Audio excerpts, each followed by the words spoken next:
Bezat Hashem, on va étudier sur Tisha B'Av. C'est pas sur Tisha B'Av spécialement, c'est une Torah qu'on peut étudier à Tisha B'Av. C'est la Torah 67, dans la deuxième partie du Likutei Moharan.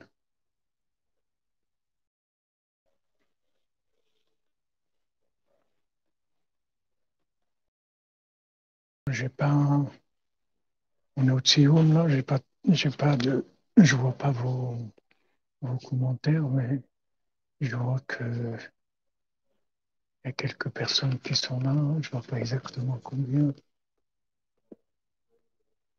On a, je vois 23 personnes qui sont là.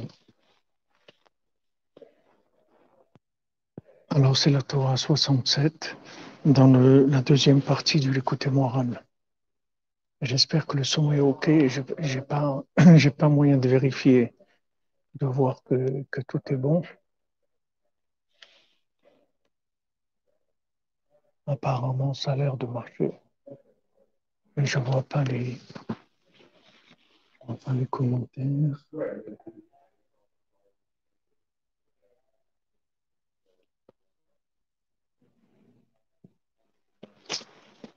Voilà. Donc, Bezat Hashem, Sod Rabbeinu.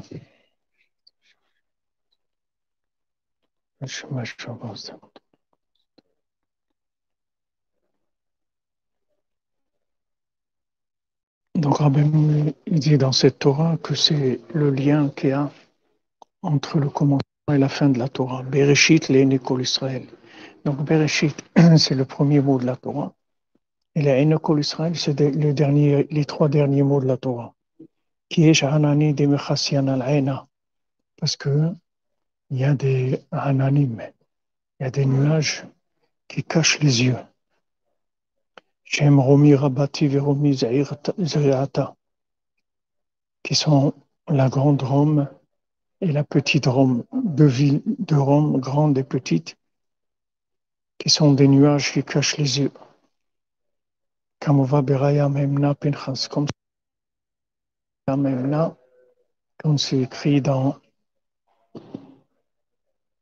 le Zohar, dans Haya Memna, c'est Moshe Rabbeinu. Zeprinat Veshavua Avim Achar Gashem. Et c'est ce qui est écrit dans Kohelet, que les nuages ils vont disparaître après la pluie. Ze Maorenaim Sholech Achar Bechia.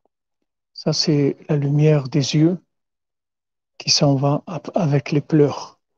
Comme ils ont dit nos sages, que quand on pleure, ça enlève la lumière des yeux. Et c'est la raison pourquoi le soleil se couche à l'ouest, qui bemizrach chamazorachat ou bema'arava shokat, parce que à l'est le soleil se lève et il se couche à l'ouest. Nimtza shema'arav ushkiataor. Donc on voit le principe de le principe du coucher du soleil. Et kolzel et deprinata bechi. Tout ça, ça se fait par les pleurs. Shaliado mestalek meorenaim, que les larmes, elles entraînent la, la, la istalkut, c'est-à-dire que la lumière des yeux s'en va. Chez Zeprinach Kiatao, que ça c'est la lumière qui qui se couche, c'est-à-dire qui va se disparaître. Donc Rabbeinu il fait le rapport ici entre le coucher du soleil et le fait que la lumière s'en va, la lumière des yeux s'en va quand on pleure. Parce que si on prend le mot Marav, qui veut dire l'ouest, c'est les premières lettres de Rachel Mevaka Albanea, Rachel qui pleure sur ses enfants. Comme c'est écrit dans le Ketuvei Arizal, dans les paroles du Arizal, Kishrina Bemarav, parce que la Shrina, elle se trouve à l'ouest. La Shrina Bocha Umialelet, et la Shrina, elle pleure, elle se lamente. Kiviechol al Israël, elle pleure sur Al Israël, Prinat, Rachel Mevakal Banea, comme Rachel qui pleure sur ses enfants. Mais Anna Leinachem al Banea Keinenu, elle refuse de se consoler sur ses enfants parce qu'ils ne sont pas là. Israël, elle pleure sur la souffrance du Ham Israël, Amefuzarim Bagoyim Venam Alam Komam, qui sont dispersés parmi les nations et qui ne sont pas à leur place. Donc il y a deux choses. Première chose, physiquement, il y a un exil physique, la personne n'est pas à sa place.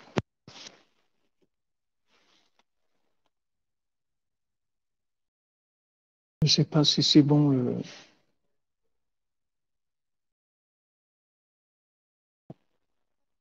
Je ne sais pas, est-ce que vous entendez?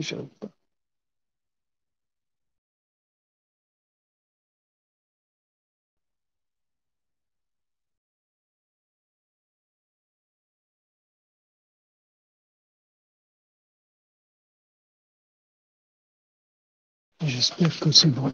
Je ne le vois pas. Mais j'ai pas le moyen de vérifier. J'espère que c'est bon.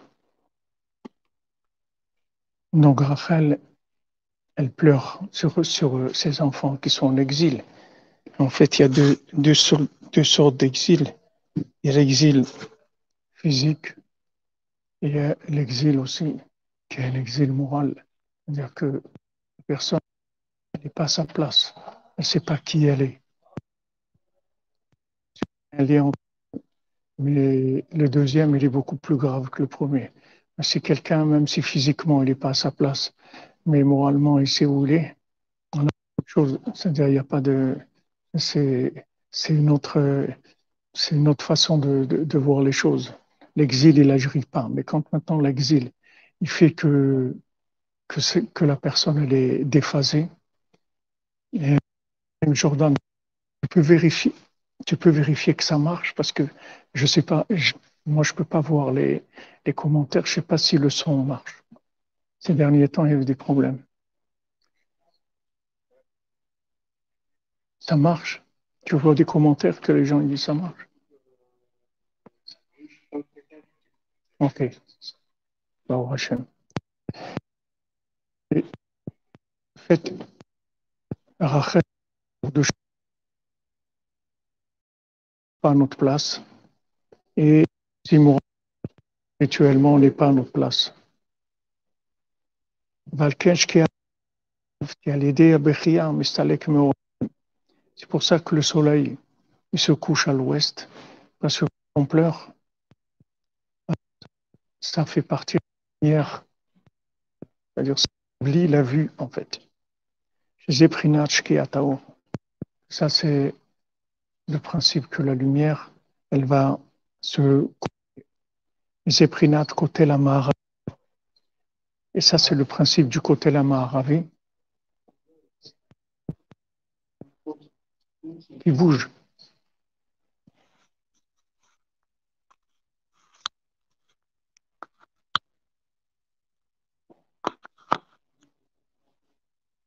Voilà, regarde si c'est mieux comme ça. Je l'ai posé là.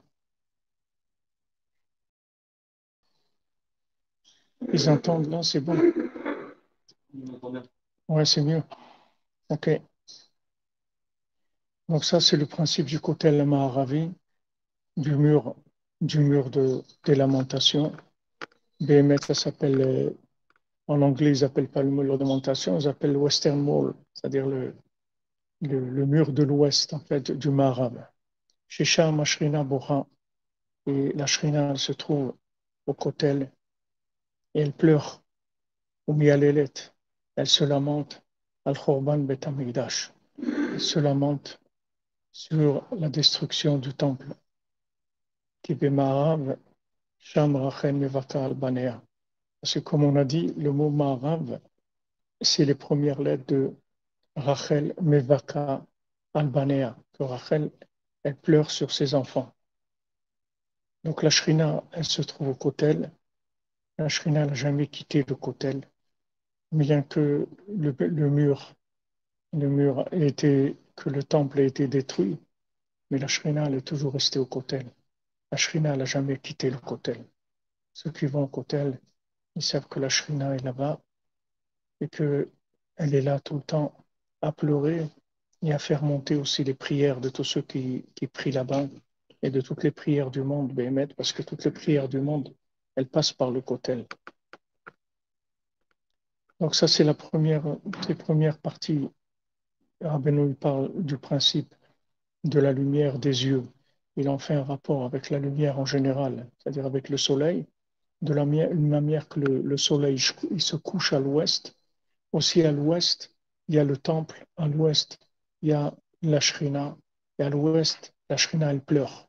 Elle pleure. Et quand elle pleure, quand on pleure, ça enlève la lumière des yeux, c'est-à-dire ça baisse la vue. Et pourquoi elle pleure? Elle pleure pour deux raisons. Donc pour l'exil physique et l'exil aussi moral, mental, spirituel. Le Rabbeinu dit Veyesh meore or meore esh. Rabbeinu dit qu'il y a des luminaires de lumière et des luminaires de feu. Vehem zel umadze. Et ces deux luminaires-là, ils sont opposés l'un à l'autre. Et que sheyesh koach le meore or, azay nechnaim meore esh. Quand maintenant les luminaires de lumière ont de la force, alors les luminaires de feu, ils sont affaiblis, ils se soumettent. Vechen lefer chas v'shalom.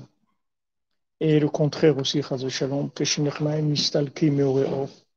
Quand maintenant les luminaires de lumière ils s'en vont, Azaïn Abri Meore Esh. Alors il y a les luminaires de feu qui se renforcent.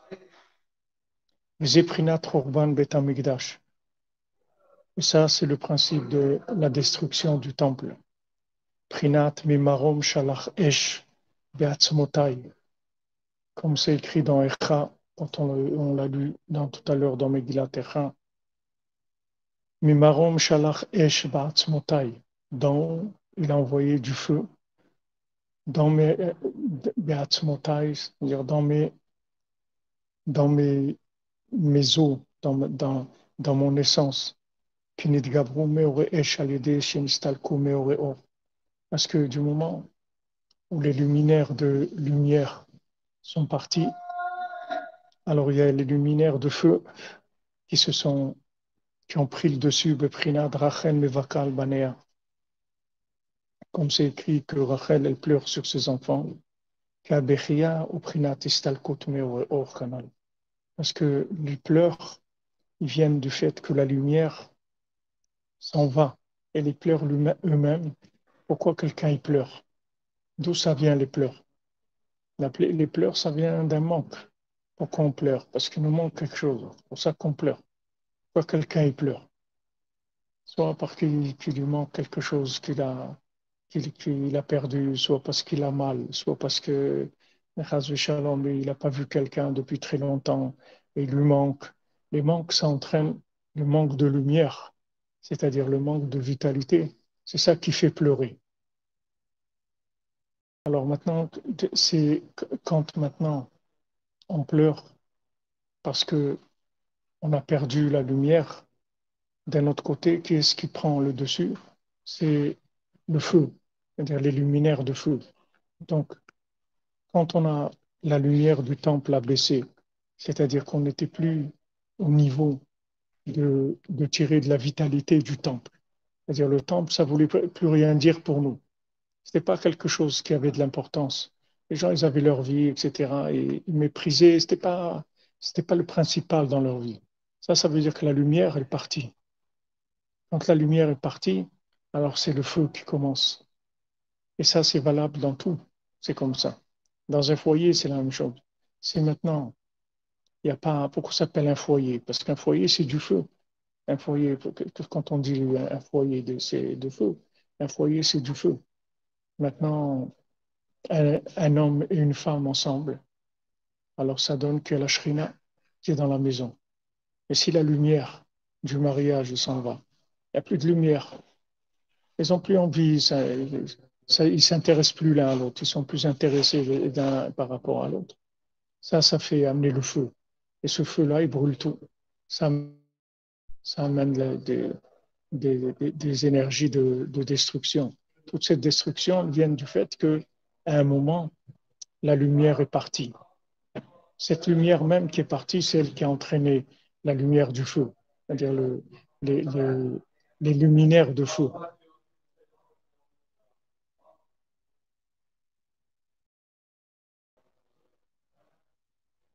Comme c'est écrit, Mimarom Shalar Esh, d'en haut, il a envoyé du feu. Visé Prina Ta'alama. Maintenant, ce qu'on a vu maintenant, c'est le principe de, de la, du voilement, du fait que les choses sont voilées. Qu'est-ce qui est voilé? Que la splendeur et la beauté du monde entier est voilée. Qui est tzaddik? Parce qu'il y a un tzaddik. שהוא היופי והפאר והחן של כל העולם כולו. Le tzaddik, c'est la beauté, c'est la splendeur, c'est la grâce de tout le monde. Beprinat, Vaï Yosef, Yefé Toar, Yefé Mar'é. Comme c'est écrit que Yosef, il était beau, il avait une belle apparence. Comme c'est écrit dans Teilim, Yefé Nof, Mesos Kolaretz. La splendeur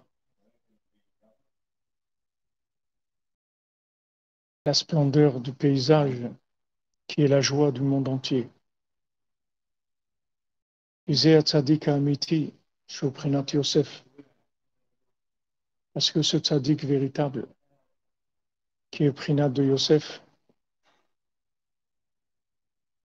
Hu Haïdou Vaoufi Shel Kol Haolam. Ce tzaddik-là, c'est la splendeur et la beauté du monde entier. Ou que Jézéa Yofi Ve'aper Nidgale Ba'olam. Quand maintenant cette beauté, cette splendeur, elle se révèle dans le monde, Daïno Keshe Tzadik, Jézéa Tzadik, c'est-à-dire ce tzaddik-là, qui a Yofi Shel Haolam, qui est la beauté du monde, Nitparsem Ve'nitgadel Ba'olam. Quand maintenant ce tzaddik, il est mitparsem, il est connu et il est grandi dans le monde. C'est-à-dire les gens, ils le connaissent et il est grandi. Il y a deux choses, il y a être connu et être grandi. Il y a des gens qui connaissent Rabbi Nachman. Tu dis, Rabbi Nachman, tu connais? Ouais, bien sûr, Rabbi Nachman, c'est sûr. Ouman, le Tikkun HaKlali, c'est sûr. D'ailleurs, c'est l'ailleurs qui fils du Baal Shem Tov et tout. Ça, il est connu. Mais Nidgadel, la grandeur. La grandeur. Tu sais qui c'est Rabbi Nachman? Tu sais qui c'est Rabbi Nachman? Comme Rabbi Israël Ber de Ser al-Rachelon disait, Atem yodim miser Rabbeinu. Atem yodim miser Rabbeinu. Vous savez qui c'est Rabbeinu? Encore les gens disent Rabbi Nachman. Tu sais qui c'est Rabbeinu? Tu connais la grandeur de Rabbeinu? Ça aussi, c'est un principe de halama. Ça aussi, c'est du voilement. Il y a un voilement total que les gens ne connaissent pas du tout. Et il y a des gens qui connaissent, mais ils ne savent pas. Ils ne savent pas la profondeur, ils ne savent pas qui c'est Rabbeinu. Ils ne savent pas le corps de Rabbeinu, la force qu'il a. Ils ne connaissent pas la splendeur, c'est-à-dire la lumière du tzaddik, ils ne savent pas ce que c'est. connaissent. Ils connaissent Rabbi Nachman. Il y en a qui te disent, ouais, moi j'ai étudié, écoutez-moi, c'est super. Alors tu vas venir à Ouman, Rosh Hashanah. Bon, je sais pas, bon, enfin, c'est un peu difficile. Si je peux, ouais, pourquoi pas, et trucs. Faut que j'ai les moyens, ou s'il faut, c'est pas facile, et trucs. Tout ça, ça vient d'où? C'est que la personne, elle sait pas qui c'est. Si maintenant, si on te dit, le Mashiach, il est là, à Ouman, tu vas venir ou pas? Alors, tout le monde va venir. Tu dis, voilà, et tu téléphones aux gens, tu leur envoies des messages, SMS. Hé les gars, le Mashiach, il est là, venez, il est là. Alors, tout le monde va venir. Mais Rabbeinu, c'est plus que le Mashiach. Rabbeinu, c'est lui qui amène le Mashiach. C'est plus que le Mashiach. Parce que quand le Mashiach il va venir, tout le monde va être bloqué. En mekablim geril imota Mashiach. Plus personne ne va avancer. Ça y est, la vérité, elle va être là, évidente. Plus personne ne peut avancer. Là où il va être figé comme il est. Mais maintenant, c'est plus que le Mashiach. Parce que Rabbeinu, il a les outils, comment t'amener ton Mashiach à toi, c'est-à-dire comment te délivrer de tous tes problèmes et te faire avancer. Et que quand Mashiach il va venir physiquement, tu vas pouvoir être dans le meilleur état où tu peux être, c'est-à-dire optimiser au maximum. Rabbeinu, il a dit, moi, je peux amener le Mashiach, c'est rien du tout pour moi d'amener le Mashiach. Je peux l'amener tout de suite. Mais j'ai choisi autre chose. Je m'ai choisi de m'occuper de vous et de vous améliorer et de vous faire avancer. Choisis quelque chose qui est plus grand que le Mashiach. Donc tu vois que les gens ne savent pas ce que c'est Rabbeinu. Si tu dis aux gens, voilà, ouais, ils vont te dire, ouais, Breslev, c'est sympa et tout, ouais, il y a la Simcha et tout, ouais, c'est sympa, et le Tikkun Oklali, c'est bien, ça, mais ils ne savent pas qu'est-ce que c'est Rabbeinu. Ils ne savent pas qu'est-ce que c'est Rabbeinu. Rabbeinu, il te répare, toi, tes parents, tes grands-parents, jusqu'au premier homme, tous les Gilgulim, toutes tes réincarnations, tout. Rabbeinu, il répare tout. Il t'optimise au maximum. Ça, c'est la Gdala. C'est-à-dire, il y a le fait de le faire connaître et il y a de le faire grandir. C'est-à-dire qu'il soit grand, aux yeux des gens, qu'il soit grand, qu'ils sachent que. Et ça, il n'y a pas de limite. Ça, il n'y a pas de limite. Même les élèves de Rabbi Nathan, de Rabbeinu, pardon, les élèves de Rabbeinu, il avait des grands élèves, Rabbeinu. Rabbi Youdel, Rav Shmona Izil, il avait des très grands élèves, Rabbeinu. Rav Aaron, Derou, il avait des très grands élèves. Rabbi Nathan, il est arrivé après tous ces élèves-là. Et quand ils ont vu Rabbi Nathan, ils ont vu, ils ont dit, il nous a dépassés à toutes. Qu'est-ce que Dieu les a dépassés à tous? Il était plus intelligent? Non. Il était plus érudit? Non. Il était plus sadique? Non. Qu'est-ce que Dieu les a dépassés à tous? Il les a dépassés à tous dans la conscience de la grandeur de Rabbi. Ça, il les a dépassés à tous. Ça, eux, ils ne savaient pas que c'était Rabbeinu comme Rabbi Nathan. Ils savaient. Bien que Rabbi Nathan savait un peu, par rapport à Rabbeinu. Qui est-ce qui peut dire je connais Rabbeinu? Personne. Mais Rabbeinu, Rabbi Nathan, ce petit peu connaissait. C'est pour ça il est devenu Rabbi Nathan. Avec ce qu'il connaissait, qui était plus que tout ce que les autres connaissaient. Donc, ça, c'est la Gdala. C'est quand le sadique, qu'il est Migdadel, c'est-à-dire il grandit. Il grandit, se grandit dans le monde. Quand quelqu'un découvre Rabbi Nachman, il dit waouh, je ne savais pas que c'était ça. Je ne savais pas. Moi, je croyais, bon, ok, il y a de la chassidoute, il y a ça. C'est la chassidoute. Rabbi Nachman, c'est la chassidoute. Rabbi Nachman, ce n'est pas la chassidoute. Rabbi Nachman, c'est le Pélé, le plus grand merveille qu'il y ait jamais eu dans le monde. On ne peut même pas savoir ce que c'est. Il n'y a pas des mots pour décrire. S'il y avait des mots, tout le monde serait venu. On ne peut pas décrire ça. Alors même les gens qui sont Breslev, qui aiment Rabbeinu et tout, il y a des milliers de niveaux de relief, de la chose. Qu'est-ce que ça veut dire, Rabbi Nachman, pour toi? Ça veut dire quoi? Jusqu'où tu peux aller pour lui? C'est-à-dire jusqu'où tu vas aller? Qu'est-ce que tu es capable de faire pour lui? Jusqu'où tu vas aller? Qu'est-ce que ça veut dire pour toi? C'est plus que l'argent, c'est plus que l'amour, c'est plus que la santé, c'est plus que tout. C'est jusqu'où tu es capable d'aller pour te rapprocher de Rabbi Nachman. Alors, c'est ça qui montre. C'est ça qui montre la valeur que la personne a. Qu'est-ce qui représente Rabbi Nachman? Voilà, bon, Hachem, regarde, des gens qui sont venus, qui sont là pour Rosh Hashanah. Voilà, ils sont venus un mois et demi avant, plus que presque 2 mois avant, parce qu'ils ont peur. Ils ont peur que de ne pas pouvoir être là à Rosh Hashanah. Tous ceux qui veulent venir à Rosh Hashanah, qui ont les moyens, qui peuvent, qui viennent maintenant, parce qu'on ne sait pas ce qu'il va y avoir. Peut-être qu'ils vont venir et qu'il n'y aura pas de problème après, qu'ils auraient pu venir 3 jours avant. Mais de toute façon, ils ne vont rien perdre d'être ici un mois et demi. Il y aura beaucoup de monde et les gens ils vont se renforcer. Il va y avoir beaucoup de prières, de faisceaux, beaucoup de choses ensemble. Donc, il n'y a rien à perdre. De toute façon, il n'y a rien à perdre. Mais si Chaz Shalom, ça se ferme dans quelques semaines, alors là, ça va être autre chose. Mais il y aura déjà quelques milliers de gens qui vont être là, puisque les gens arrivent tous les jours. Il y a des gens qui arrivent, qui vont rester tu vois, au Shana. Donc maintenant, quand le tzaddik il est voilé, c'est-à-dire le tzaddik, de toute façon, le tzaddik il est voilé. Euh, mais seulement, ça dépend de l'épaisseur du voile. Il y a des voiles qui sont plus épais que d'autres. Alors quand ce tzaddik-là, qui est la splendeur du monde, il est connu dans le monde, à ce moment-là, les yeux du monde, ils s'ouvrent. Qu'est-ce que c'est de connaître Rabbeinu? C'est d'ouvrir les yeux. Quand quelqu'un dit, ouais, j'ai rencontré telle personne ou j'ai lu tel livre, il m'a ouvert les yeux. D'accord? Rencontrer le tzaddik, ça veut dire le tzaddik qui t'ouvre les yeux. Tu vas voir des choses que tu ne voyais pas avant.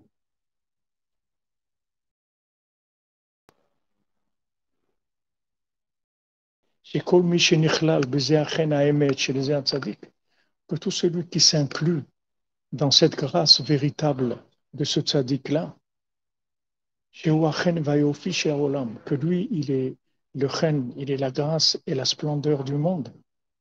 Nit parsem venit gadel baolam. Alors il est connu et grandit dans le monde. Non, pardon. Je suis revenu sur une lyonnais. Tout celui qui s'inclut dans cette grâce véritable de ce tzaddik, que lui, il est la splendeur et la beauté du monde. Alors, il est mitkarev elav et nichlal bo. Ça aussi, c'est deux notions. C'est-à-dire que il y a se rapprocher du tzaddik, il y a s'inclure en lui. C'est deux niveaux, c'est deux approches différentes. Il y a se rapprocher du tzaddik. Il y a fusionner. C'est pas la même chose. Comme le mariage, tu vas connaître quelqu'un, ça va être un ami. Et il y a quelqu'un, ça va devenir ton conjoint. Tu vas fusionner avec. C'est deux niveaux. C'est pas la même chose. On peut être amis et échanger beaucoup de choses et vraiment être très, très bien, faire beaucoup de choses ensemble et tout. Et il y a le mariage, la fusion. Ça, c'est autre chose complètement. Donc, il y a Karem, les Kalel, c'est-à-dire de se rapprocher et s'inclure. C'est pas la même chose. Niftachim enav vilechol. Quand quelqu'un se rapproche du tzaddik et il s'inclut en lui, ses yeux s'ouvrent et il peut commencer à voir. Vaikar, les stakel al Maintenant, quand ses yeux vont s'ouvrir, alors il peut tout voir. Il va voir tout le monde. Il va commencer à voir tout le monde. C'est comme si tu as un scanner maintenant. Tu as un scanner. Tu as des yeux comme un scanner. C'est-à-dire quand tu regardes quelqu'un, tu le scannes automatiquement. Alors Benoît dit, maintenant que tu t'es rapproché du tzaddik, tu t'es inclus dans le tzaddik, alors tu peux scanner. Il dit le principal, c'est que tu scannes à toi. C'est ça le principal. C'est-à-dire toute cette lumière-là que le tzaddik qui donne dans la vue, qui te donne une augmentation de l'acuité spirituelle, l'acuité du comportement. C'est-à-dire que tu vas voir autre chose que ce que la plupart des gens y voient. Ça, c'est pour que tu te regardes toi-même. C'est pas pour que tu regardes les autres. Ce qui te donne, il dit, les écarts, c'est les stakel à l'atzmon, de se regarder lui-même. שעל ידי שמתקרב לצדיק אמיתי, שהוא בחינת צדיק יסוד עולם. Quand quelqu'un se rapproche du tzaddik amiti, le tzaddik yesod olam, prinat yesod apashut, qui est le sod apashut, c'est-à-dire la, le yesod, c'est-à-dire la base simplifiée, c'est-à-dire il y a Arba Yesodot, il y a quatre, dans le monde, il y a quatre Yesodot, c'est-à-dire quatre, comme j'ai oublié le mot en français. Hein? Non, les Arba Yesodot, qu'on dit le fruit. Voilà, éléments, tout d'abord. Ah, heureusement que tu es là. Alors, les quatre éléments, il y a le feu, l'eau, la terre et l'air. Maintenant, il y a un élément qui inclut les quatre, qui est un seul élément, c'est Tzaddik Sodolam. Tzaddik Sodolam, lui, il est un seul élément qui inclut ces quatre éléments.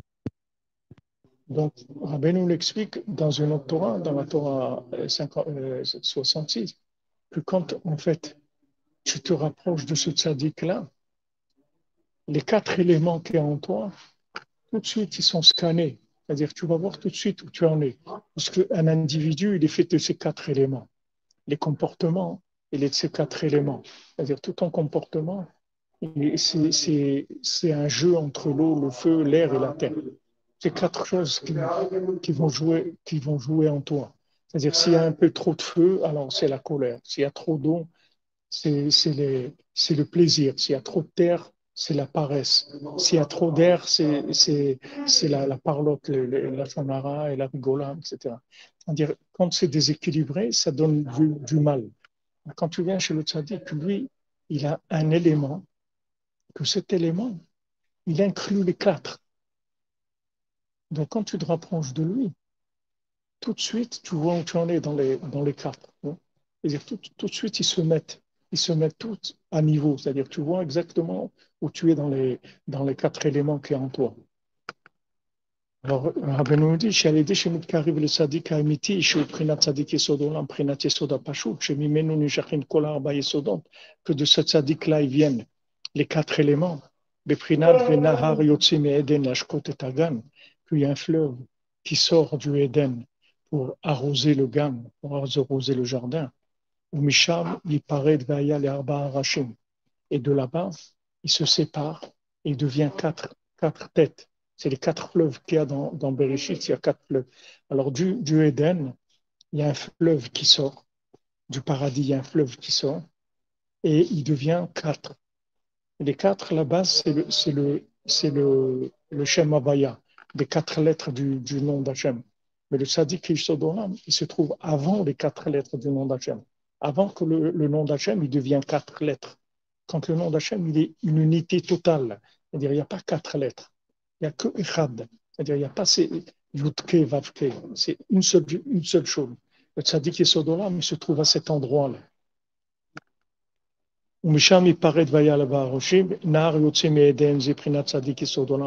Qu'est-ce que c'est ce fleuve qui sort du Éden, du paradis?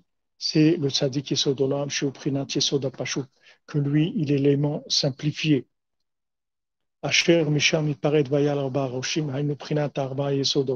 De là-bas, il devient quatre têtes, c'est-à-dire les quatre Yesodot, les quatre éléments, l'eau, le feu, la terre, l'eau et l'air. Ils viennent du tzaddik en question. Donc,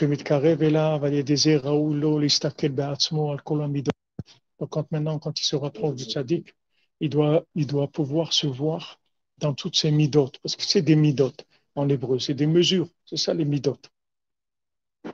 Tu as en quatre énergies, le feu, l'eau, la terre et l'air.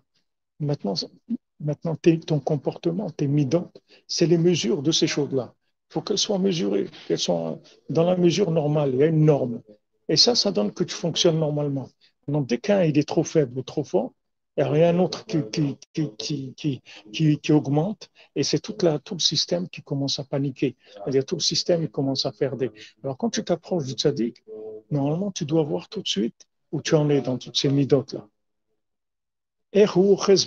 Où tu en es.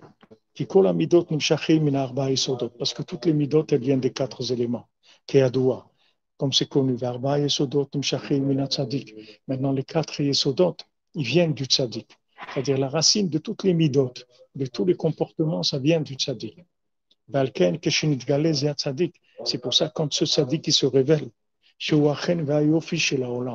est la grâce et la splendeur du monde,